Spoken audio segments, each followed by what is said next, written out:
The Human Science Research Council has revealed some alarming statistics. The study shows that millions of South Africans are prepared to engage in anti-immigrant behaviour.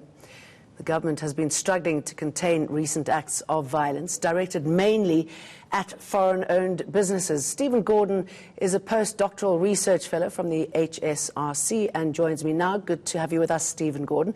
I believe it's worse than you expected. How bad is it? Unfortunately, the violence that has erupted in recent days is quite bad. However, we should see the current outbreak of anti-immigrant hate crime as part of a long-running cycle in South Africa. This is not the first time we've been here. We've been here many times before. And luckily, the South African government has, at the very least, recognized the extent of this problem and has adopted a national action plan, the National Action Plan to combat racism, racial discrimination, xenophobia, and related intolerance to deal with this issue. But it's not working, isn't it? I mean, isn't it too little, too late? I mean, it seems that you can do and say what you want. Unfortunately, the action plan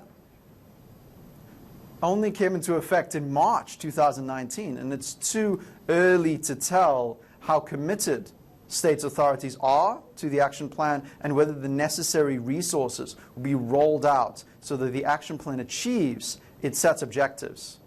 Unfortunately, previous administrations have not been progressive when it comes to the issue of anti-xenophobia strategies, tending to backpedal the matter. The current administration has shown a far more consistent and progressive stance on the issue, and hopefully we will see action.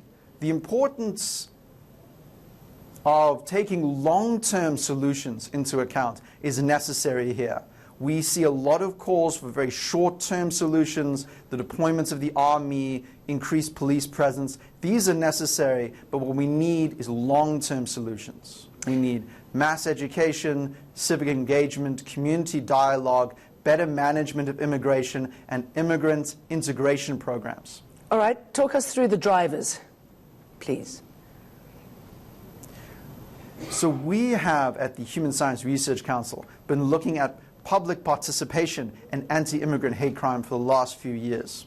What we've found is that participation in this type of crime is linked to participation in other, more peaceful anti-immigrant activities, in anti-immigrant hate speech, in anti-immigrant demonstrations, and anti-immigrant boycotts.